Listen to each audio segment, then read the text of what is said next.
Okay, sorry about that. I am late because I had random unannounced company. Now give me just 1 second because I left my water in the other room.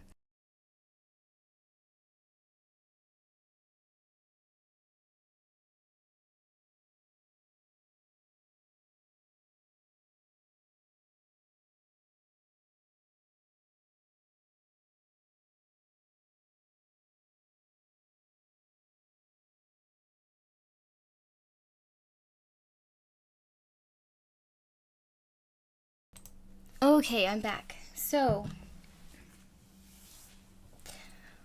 um, yeah, sorry about being late. I did not expect anybody to show up at the house today. I just didn't see that coming. My apologies. Hey Bond. Okay. So, all the usual. I'm healing fine. Mom's on chemo pills. She's got to do some radiation, and after all that gets done, she'll be on hormone blockers for 5 years. But she is up and she is walking with a cane. So things are doing okay there. Let's see. I think that's about it as far as updates go. As always, if anybody else is live right now, I did not bother to check. Please, please, please go enjoy their live stream. This will always be here later. Is there anything else? What else? Forgive the dogs and all of that good stuff. I'm still figuring out some stuff in OBS, so I don't know that I'll go live this weekend. I have to go out of town tomorrow anyway, but I was packing and I decided I had time to take a break and come do this since things have been busy and there have been appointments everywhere and I have missed a couple of weeks. My apologies. So give me just one moment and we will pick up on Chapter 8, The Ashes.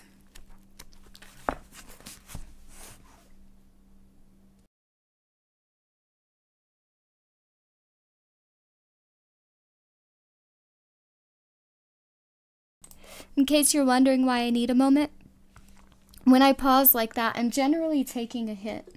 I don't know if you guys knew that or not, but now you do. When I pause like that, I'm generally taking a hit. But that's okay. Anyway, here we go. Chapter 8, The Ashes. Panic is highly contagious, especially in situations when nothing is known and everything is in flux.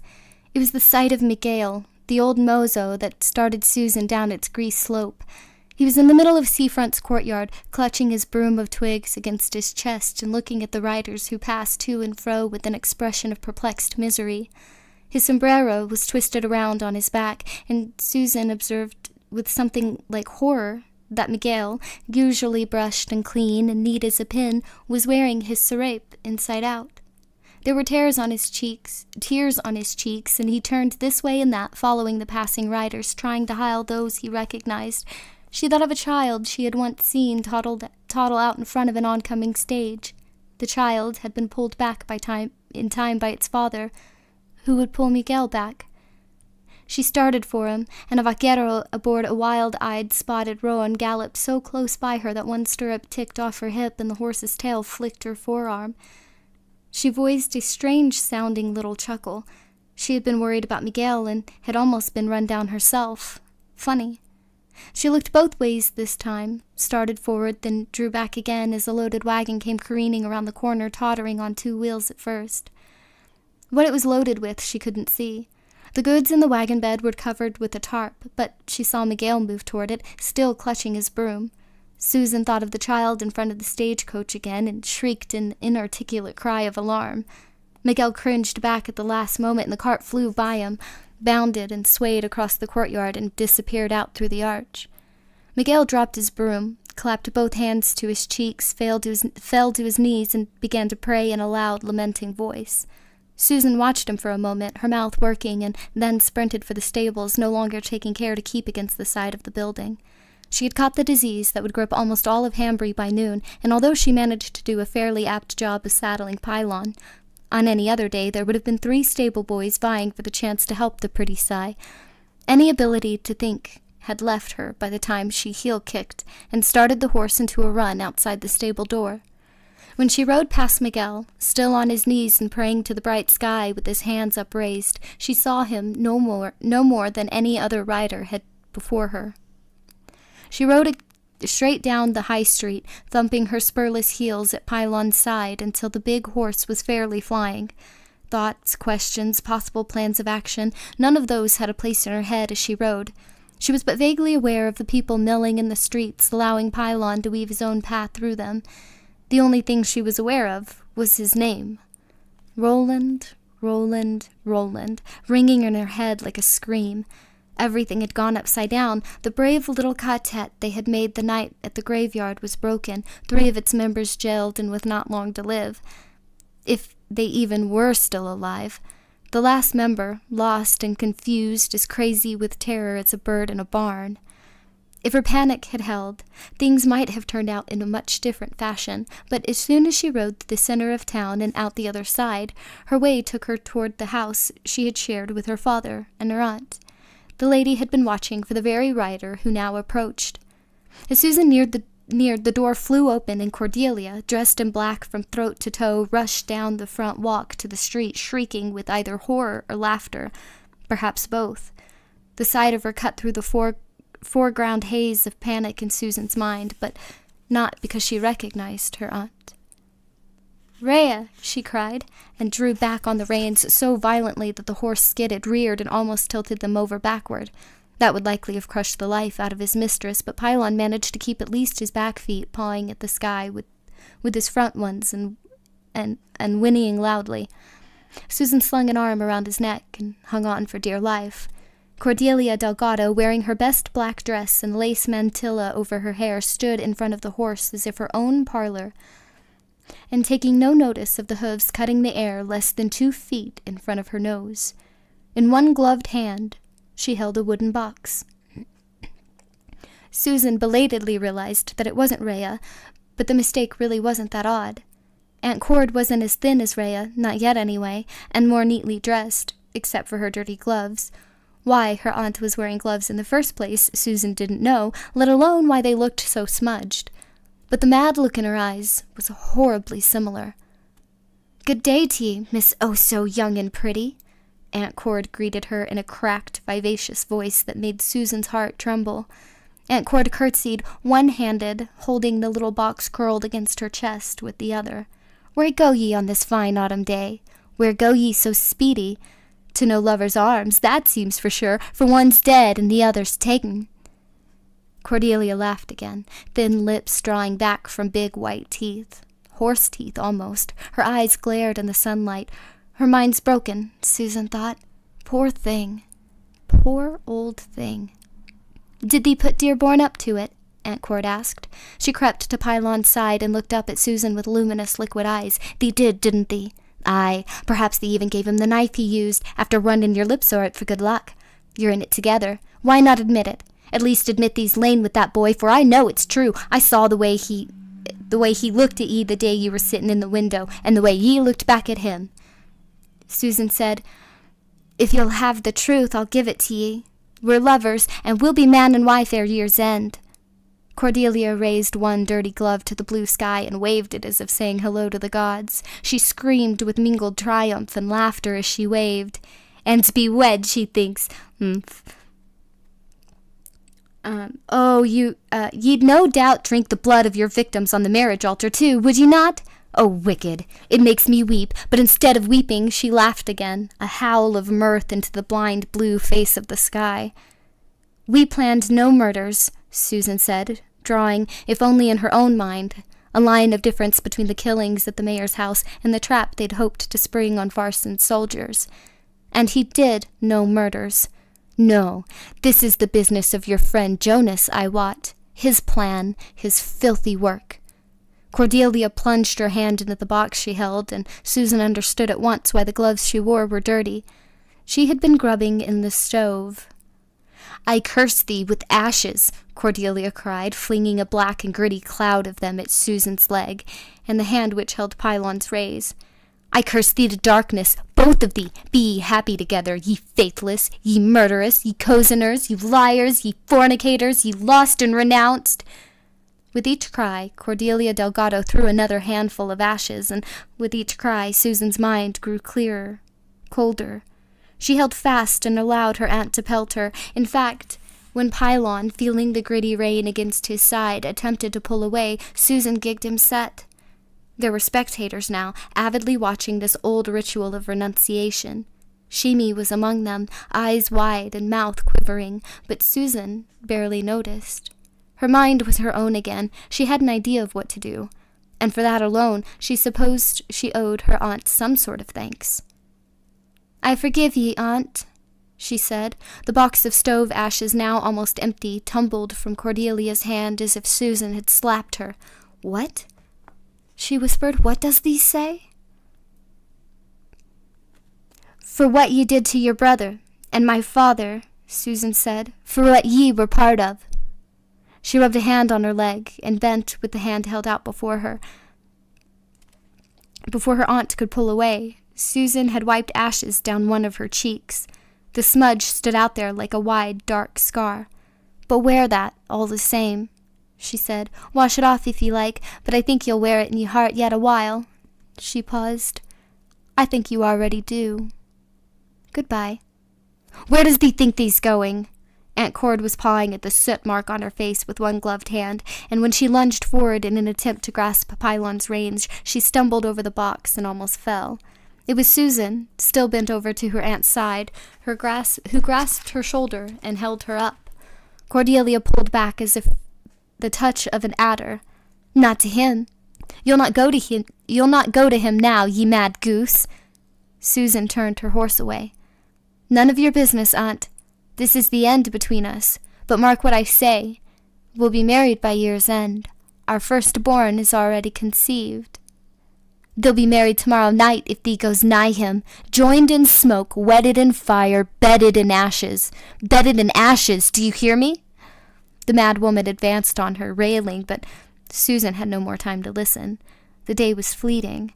There'd be time to do things that needed doing, but only if she moved at speed. Goodbye, she said again, and then galloped away. Her aunt's last words followed her. In the ashes. Do you hear me? On her way out of town, along the great road, Susan saw riders coming toward her and got off the highway. This would not, she felt, be a good time to meet pilgrims. There was an old granary nearby. She rode Pylon behind it, stroked his neck, murmured for him to be quiet. It took the riders longer to reach her position than she would have expected, and when they finally got there, she saw why. Rhea was with them, sitting in a black cart covered with magical symbols. The witch had been scary when Susan had seen her on the night of the kissing moon, but still recognizably human. What the girl saw passing before her now, rocking from side to side in the black cart and clutching a bag in her lap, was an unsexed, sore-rattled creature that looked more like a troll than a human being. With her were the big coffin hunters. "To Seafront," the thing in the cart screamed. "Hie ye on, and at full speed. I'll sleep in Thorne's bed tonight, or know the reason why. Sleep in it and piss in it, if I take a notion. Hie you on, I say." DePape, it was his horse that the cart had been harnessed, turned around and looked at her with distaste and fear. "Still your mouth." Her answer was a fresh burst of laughter. She rocked from side to side, holding a bag on her lap with one hand and pointing at DePape with the twisted, long-nailed index finger of the other. Looking at her made Susan feel weak with terror, and she felt the panic around her again, like some dark fluid that would happily drown her brain if given half a chance. She worked against the feeling as best she could, holding on to her mind, refusing to let it turn into what it had been before, and would be again if she let it. A brainless bird trapped in a barn, bashing into the walls and ignoring the open window through which it had entered. Even when the cart was gone below the next hill, there was nothing left of them but dust hanging in the air. She could hear Rhea's wild cackling. She reached the hut in the bad grass at 1 o'clock. For a moment she just sat astride Pylon, looking at it.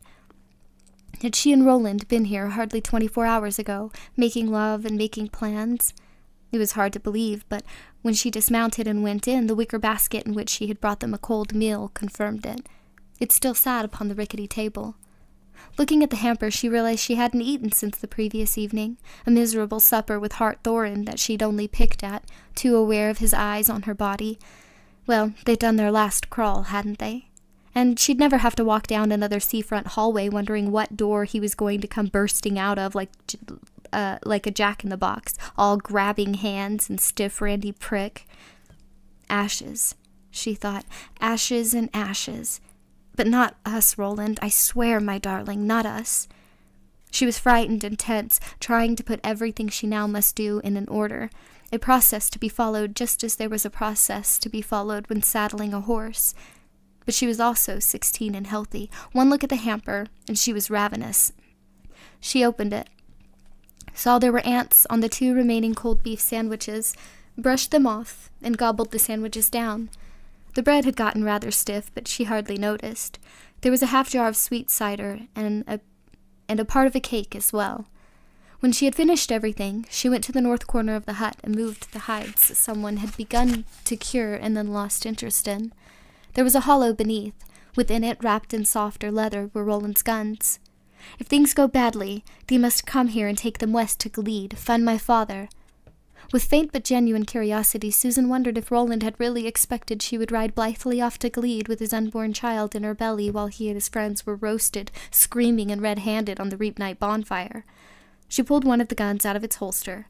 It took her a moment or two to see how to get the revolver open, but then the cylinder rolled out, and she saw that each chamber was loaded.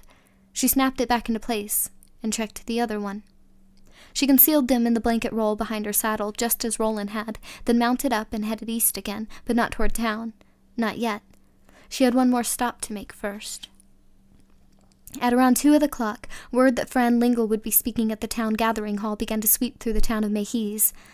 No one could have said where this news, it was too firm and specific to be a rumor, began, and no one much cared. They simply passed it on.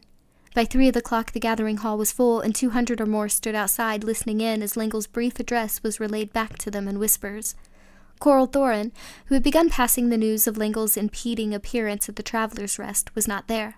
She knew what Lingle was going to say, had in fact supported Jonas's argument that it should be as simple and direct as possible. There was no need for rabble-rousing. The townsfolk would be a mob by sundown of reaping day. A mob always picked its own leaders, and it always picked the right ones. Lingle spoke with his hat held in one hand and a silver reap charm hanging from the front of his vest. He was brief, he was rough, and he was convincing. Most folks in the crowd had known him all their lives and didn't doubt a word he said.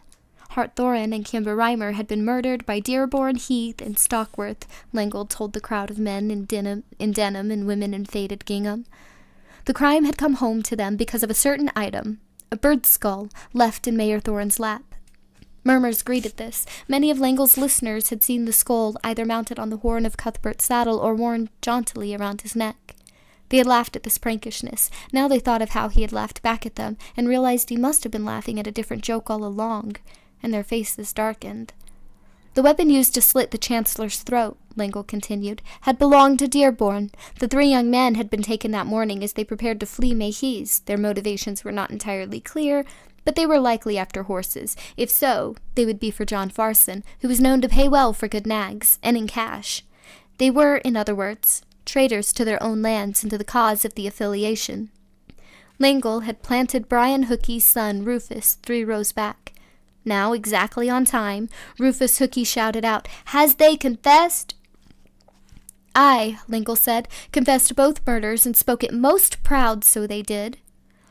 A louder murmur at this, almost a rumble. It ran back like a wave to the outside, where it went from mouth to mouth. Most proud, they had murmured in the dark. They had murdered in the dark of the night, and spoke it most proud.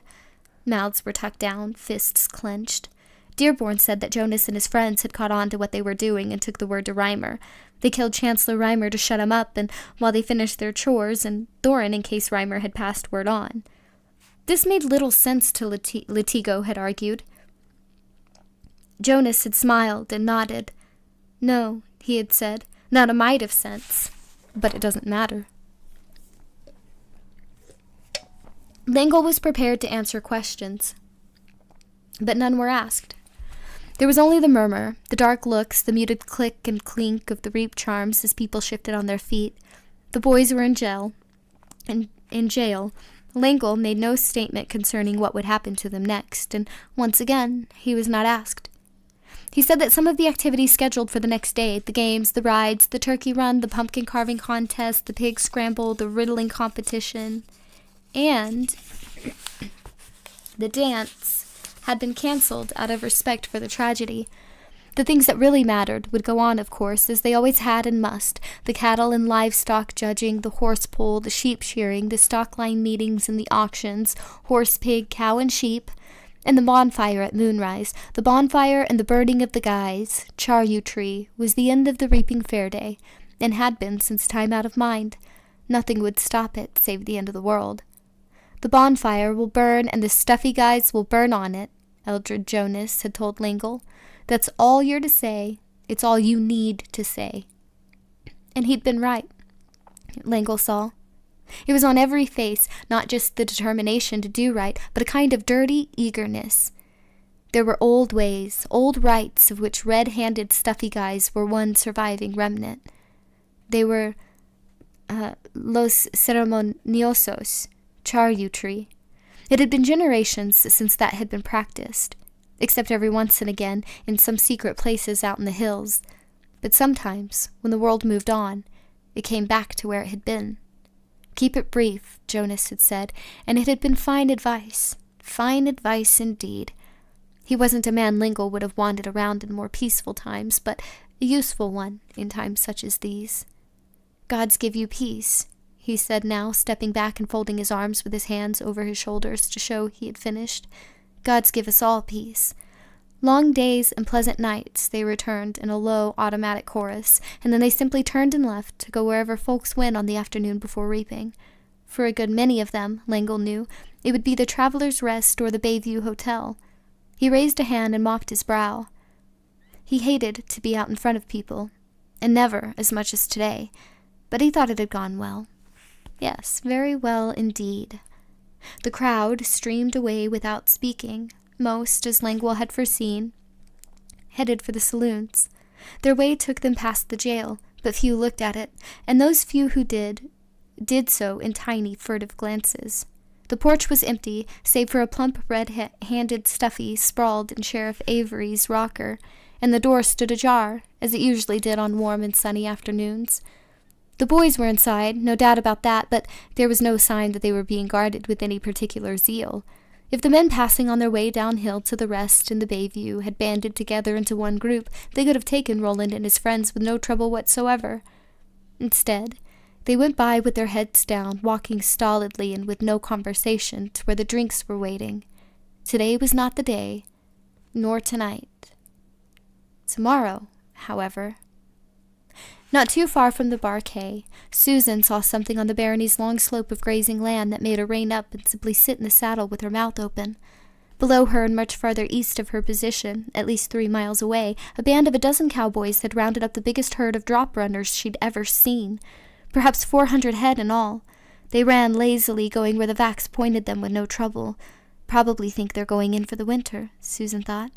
But they weren't headed in toward the ranches running along the crest of the drop. The herd, so large it flowed on the grass like a cloud shadow, was headed west, towards Hanging Rock. Susan had believed everything Roland said, but this made it true in a personal way, one she could relate directly to her dead father. Horses, of courses. "You bastards," she murmured. "You horse-thieving bastards." She turned pylon and rode for the burned-out ranch. To her right, her shadow was growing long. Overhead, the demon moon glimmered ghostly in the daylight sky. She had worried that Jonas might have left men at the Barquet, although why he would have, she didn't really know. And the fear turned out to be groundless in any case. The ranch was empty, as it had been for 5 or 6 years between the fire that had put paid to it and the arrival of the boys from Inworld. She could see signs of that morning's confrontation, however, and when she went to the bunkhouse where the 3 of them had slept, she at once saw the gaping hole in the floorboards. Jonas had neglected to close it up again after taking Elaine and Cuthbert's guns. She went down the aisle between the bunks, dropped to one knee and looked into the hole. Nothing. Yet she doubted if what she had come for had been there in the first place. The hole wasn't big enough. She paused, looking at the 3 cots. Which was Roland's? She supposed she could find out. Her nose would tell her. She knew the smell of his hair and his skin very well, but she thought she would do better to put such soft impulses behind her. What she needed now was to be hard and quick, to move without pausing or looking back. Ashes, Aunt Cord whispered in her head, almost too faintly to hear. Susan shook her head impatiently, as if to clear the voice away, and walk out back. There was nothing behind the bunkhouse, nothing behind the privy or to either side of it. She went around to the back of the old cook shack next, and there she found what she'd come looking for. Placed casually and with no attempt at concealment, the 2 small barrels she had last seen slung over Capriccioso's back.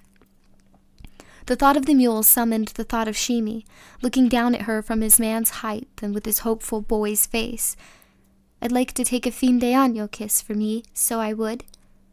Sheemy, whose life had been saved by Mr. Arthur Heath. Sheemy, who had risked the wrath of the witch by giving Cuthbert the note meant for her aunt. Sheemy, who had brought these barrels up here. They had been smeared with soot to partially camouflage them, and Susan got some on her hands and the sleeves of her shirt as she took off the tops. More ashes. But the firecrackers were still inside, the round fist-sized big bangers and the small lady fingers. She took plenty of both, stuffing her pockets until they bulged and carrying more in her arms. She stowed them in her saddlebags, then looked up at the sky. 3:30.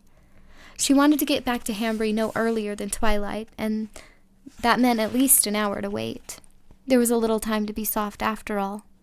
Susan went back into the bunkhouse and found the bed which had been Roland's easily enough. She knelt beside it like a child saying bedtime prayers, put her face against his pillow, and inhaled deeply. "Roland," she said, her voice muffled, "how I love thee. How I love thee, dear." She lay on his bed and looked toward the window, watching the light drain away. Once she raised her hands in front of her eyes, examining the barrel soot on her fingers. She thought of going to the pump in front of the cookhouse and washing, but decided not to. Let it stay. They were a quartet, one from many, strong in purpose and strong in love. Let the ashes stay and do their worst. "My Susie has her faults, but she's always on time," Pat Delgado used to say. "Fearful punctual, that girl." It was true on the night before Reap. She skirted her own horse and rode up to the Traveler's Rest not 10 minutes after the sun had finally gone behind the hills, filling the high street with thick mauve shadows. The street was eerily deserted, considering it was the night before Reap. The band which had played in the Green Hart every night for the last week was silent. There were periodic rattles of firecrackers, but no yelling, laughing children. Only a few of the many-colored lamps had been lit. Stuffy guys seemed to peer from every shadow-thickened porch. Susan shivered at the sight of their blank, white-crossed eyes. Doings at the Rest were similarly odd. The hitching rails were crowded. Even more horses had been tied at the rails of the Mercantile across the street, and the light shone from every window. So many windows and so many lights that the inn looked like a vast ship on a darkened sea. But there was none of the usual riot and jubilation, all set to the jagtime tunes pouring out of Sheb's piano. She found she could imagine the customers inside all too well. 100 men, maybe more, simply standing around and drinking. Not talking, not laughing, not chucking the dice down Satan's alley and cheering or groaning at the result. No bottoms stroked or pinched, no reap kisses stolen, no arguments started out of loose mouths and finished with hard fists. Just men drinking. Not 300 yards from where her love and his friends were locked up. The men who were here wouldn't do anything tonight but drink, though. And if she was lucky. Brave and lucky. As she drew a pylon up in front of the saloon with the murmured word, a shape rose out of the shadows. She tensed, and the first orangey light of the rising moon caught Sheemy's face. She relaxed again, even laughed a little, mostly at herself. He was part of their quartet. She knew he was. Was it surprising that he should know as well? "Susan," he murmured, taking off his sombrero and holding it against his chest, "I've been waiting for ye." "Why?" she asked. "'Cause I knew ye'd come." He looked back over his shoulder at the Rest, a black bulk spraying crazy light toward every point of the compass. "We're going to let Arthur and them free, ain't we?" "I hope so," she said. "We have to. The folks in there, they don't talk, but they don't have to talk. I knows, Susan, daughter of Pat, I knows." She supposed he did. "Is Coral inside?" Sheemy shook his head.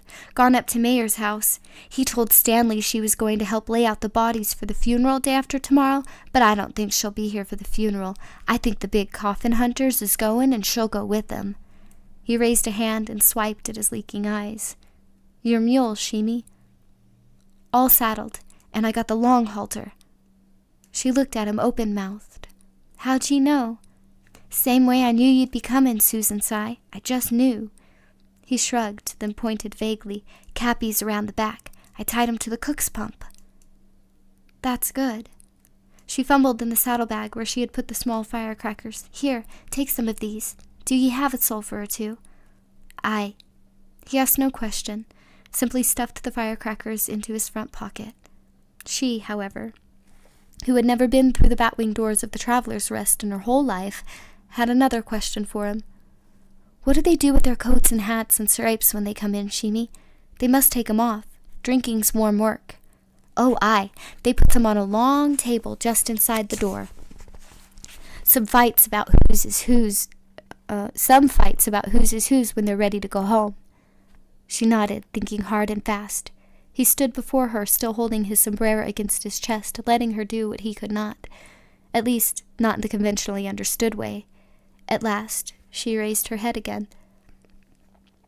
"Sheemy, if you help me, you're done in Hambury, done in Mahys, done in the Outer Ark. You go with us if you get away. You have to understand that, do you?" She saw he did. His face fairly shone with the idea. "Aye, Susan, go with you, and Will Dearborn, and Richard Stockworth, and my best friend, Mr. Arthur Heath. Go in-world. We'll see buildings and statues and women in gowns like fairy princesses, and if we're caught, we'll be killed." He stopped smiling, but his eyes didn't waver. "Aye, killed, and we'll be taken most like." "Will you still help me?" "Cappy's all saddled," he repeated. Susan reckoned that was answer enough. She took hold of the hand pressing the sombrero to Sheemy's chest. The hat's crown was pretty well crushed, and not for the first time. She bent, holding Sheemy's fingers with one hand and the horn of her saddle with the other, and kissed his cheek. And he smiled up at her. "We'll do our best, won't we?" she asked him. "Aye, Susan, daughter of Pat. We'll do our best for our friends, our very best." "Yes. Now listen, Sheemy, very carefully."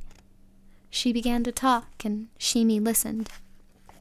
20 minutes later, as the bloated orange moon struggled above the buildings of the town like a pregnant woman climbing a steep hill, a lone vaquero led a mule along Hill Street in the direction of the sheriff's office.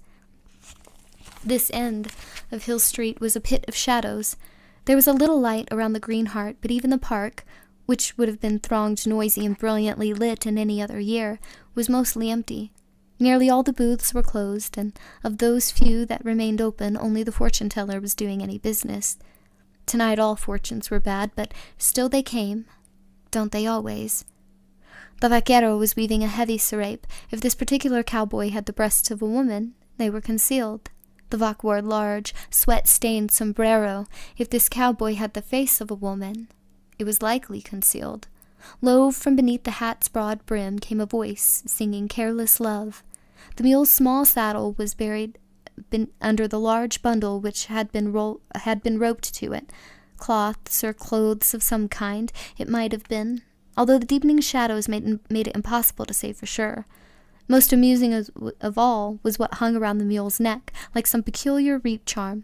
2 sombreros and a drover's hat, strung on a length of rope. As the vac neared the sheriff's office, the singing ceased. The place might have been deserted if not for the single dim light shining through one window. In the porch rocker was a comical stuffy guy wearing one of Herc Avery's embroidered vests and a tin star. There were no guards, absolutely no sign that the 3 most hated men in Mahys were sequestered within, and now very faintly the vaquero could hear the strum of a guitar. It was blotted out by the thin rattle of firecrackers. The vac looked over one shoulder and saw a dim figure. It waved. The vaquero nodded, waved back, then tied the mule to the hitching post. The same one where Roland and his friends had tied their horses when they had come to introduce themselves to the sheriff on a summer day so long ago. The door opened. No one had bothered to lock it. While Dave Hollis was trying, for about the 200th time, to play the bridge of Captain Mills, you bastard, across from him, Sheriff Avery sat rocked back in his desk chair with his hands laced together on his paunch. The room flickered with mild orange lamplight. "You keep it up, Deputy Dave, and there won't have to be any execution," Cuthbert Allgood said. He was standing at the door of one of the cells with his hands wrapped around the bars. "We'll kill ourselves in self-defense." "Shut up, maggot," Sheriff Avery said. He was half dozing in the wake of a 4-chop dinner, thinking of how he would tell his brother and his brother's wife, who was killin' pretty, in the next barony about his heroic day. He would be modest, but he would still get it across to them that he'd played a central role, that if not for him, these 3 young ladrones might have... "Just don't sing," Cuthbert said to Dave. "I'll confess to the murder of Arthur Eld himself if you just don't sing." To Bert's left, Elaine was sitting cross-legged on his bunk. Roland was lying on his with his hands behind his head, looking up at the ceiling. But at that moment, the door's latch clicked.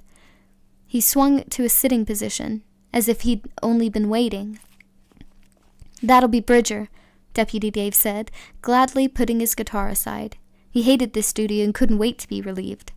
Heath's jokes were the worst, and that he could continue to joke in the face of what was going to happen to them tomorrow. "I think it's likely one of them," Sheriff Avery said, meaning the big coffin hunters. In fact, it was neither. It was a cowboy all but buried in a serape that looked much too big for him, the ends actually dragged on the boards as he clumped in and shut the door behind him, and wearing a hat that came way down over his eyes. To Herc Avery, the fellow looked like somebody's idea of a cowboy stuffy. "Say, stranger," he said, beginning to smile, for this was surely someone's joke, and Herc Avery could take a joke as well as any man, especially after 4 chops and a mountain of mashed. "Howdy, what business do ye—" The hand which hadn't closed the door had been under the serape. When it came out, it was clumsily holding a gun. All 3 of the prisoners recognized at once. Avery stared at it, his smile slowly fading. His hands unlaced themselves. His feet, which had been propped up on the desk, came down to the floor. "Whoa, partner," he said slowly. "Let's talk about it." "Get the keys off the wall and unlock the cells," the Vox said in a hoarse, artificially deep voice. Outside, unnoticed by all save Roland, more firecrackers rattled in a dry, popping string. "I can't hardly do that," Avery said, easing open the bottom drawer of his desk with his foot. There were several guns, left over from that morning, inside. "Now, I don't know if that thing's loaded, but I don't hardly think a trail dog like you—" The newcomer pointed the gun at the desk and pulled the trigger. The report was deafening in the little room, but Roland hoped, that with the door shut, it would sound like just another firecracker, bigger than some, smaller than others. "Good girl," he thought. "Oh, good girl, but be careful. For God's sake, Sue, be careful." All 3 of them, standing in a line at the cell doors now, eyes wide and mouths tight. The bullet struck the corner of the sheriff's roll-top and tore off a huge splinter. Avery screamed, tilted back in his chair again, and went sprawling. His foot remained hooked under the drawer's pull, and the drawer shot out and overturned, spilling 3 ancient firearms across the board floor. Susan, look out!" Cuthbert shouted, and then, "No, Dave!" At the end of his life, it was duty, and not fear of the big coffin hunters, which propelled Dave Hollis, who had hoped to be sheriff of Mejis himself when Avery retired, and he sometimes told his wife Judy, a better one than Fatso ever dreamed of being. He forgot that he had serious questions about the way the boys had been taken, and as well as about what they might or might not have done. All he thought of then was that they were prisoners of the barony, and such would not be taken if he could help it. He lunged for the cowboy in the 2 big clothes, meaning to tear the gun out of his hands and shoot him with it if necessary. Susan was staring at the yellow blaze of fresh wood on the corner of the sheriff's desk, forgetting everything in her amazement. So much damage inflicted by a single twitch of the finger, when Cuthbert's desperate shout awakened her to her position. She shrank back against the wall, avoiding Dave's first swipe at the oversized serape, and without thinking, pulled the trigger again. There was another loud explosion, and Dave Hollis, a young man only 2 years older than she herself, was flung backward with a smoking hole in the shirt between 2 points of the star he wore. His eyes were wide and unbelieving. His monocle lay by one outstretched hand on its length of black silk ribbon. On one of his feet struck his guitar and knocked it to the floor with a thrum nearly as musical as the chords he had been trying to make. "Dave," she whispered. "Oh, Dave, I'm sorry. What did I do?" Dave tried once to get up, then collapsed forward on his face. The hole going into the front of him was small, but the one she was looking at now, the one coming out the back, was huge and hideous, all black and red and charred edges of cloth, as if she had run him through with a blazing hot poker instead of shooting him with a gun, which was supposed to be merciful and civilized and was clearly neither one.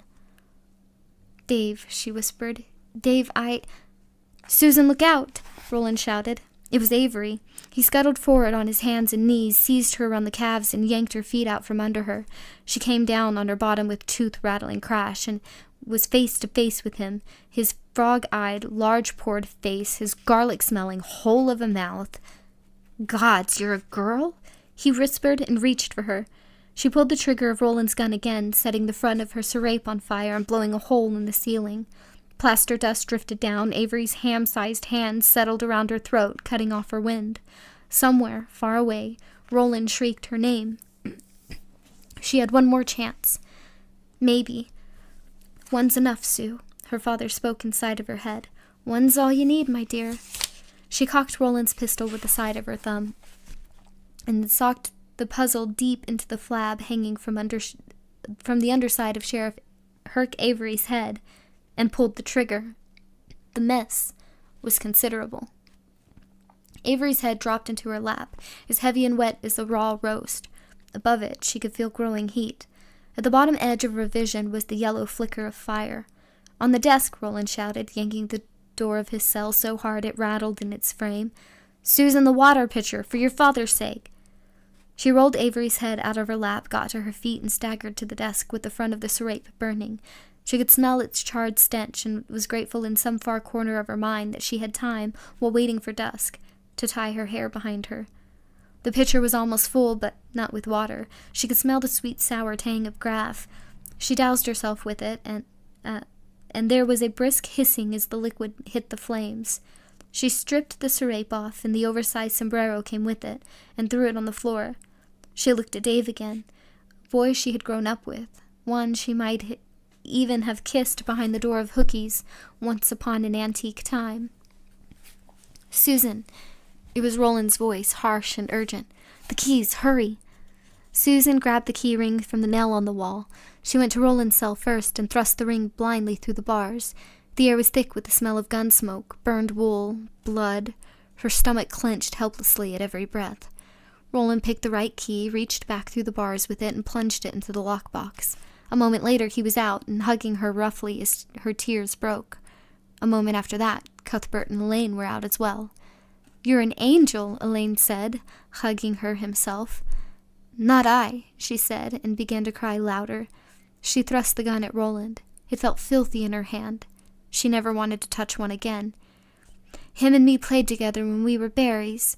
He was one of the good ones, never a braid puller or a bully, and he grew up a good one. Now I've ended him, and who'll tell his wife?" Roland took her back into his arms, and he held her there for a moment. "You did what you had to. If not him, then us. Does thee know it?" She nodded against his chest. "Avery, him I don't mind so much, but Dave?" "Come on," Roland said. Someone might recognize the gunshots for what they were. Was it Sheemy throwing firecrackers? She nodded. "I've got clothes for you, hats and serapes." Susan hurried back to the door, opened it, peeked out in either direction, then slipped into the growing dark. Cuthbert took the charred serape and put it over Deputy Dave's face. "Tough luck, partner," he said. "You got caught in between, didn't you? I reckon you wasn't so bad." Susan came back in, burdened with the stolen gear which had been tied to Cappy's saddle. Sheemy was already off on his next errand without having to be told. If the boy was a half-wit, she'd known a lot of folks in her time who were running on quarters and eighths. Where'd you get this stuff? Elaine asked. The Traveler's Rest, and I didn't. Shimi did. She held the hats out. Come on, hurry. Cuthbert took the headgear and passed it out. Roland and Elaine had already slipped into the scrapes with the hats added and pulled well down over their faces. They could have been any dropbacks in the barony. Where are we going? Elaine asked as they stepped out onto the porch. The street was still dark and deserted at this end. The gunshots had attracted no attention. Hookies, to start with, Susan said. That's where your horses are. They went down the street together in a little group of 4. Cappy was gone. Shimi had taken the mule along. Susan's heart was thudding rapidly, and she could feel sweat standing out on her brow, but she still felt cold. Whether or no what she had done was murder, she had ended 2 lives this evening, and crossed a line that could never be recrossed in the other direction. She had done it for Roland, for her love, and simply knowing she could have done no different now offered some consolation. Be happy together, ye faithless, ye cozeners, ye murderers, I curse thee with the ashes. Susan seized Roland's hand, and when he squeezed, she squeezed back, and as she looked up at the demon moon, its wicked face now draining from choleric red-orange to silver, she thought that when she had pulled the trigger on poor, earnest Dave Hollis, she had paid for her love with the dearest currency of all, had paid with her soul. If he left her now, her aunt's curse would be fulfilled, for only ashes would remain. I don't even know how long this has been going, or if I should start the next chapter. What time is it? 4:45.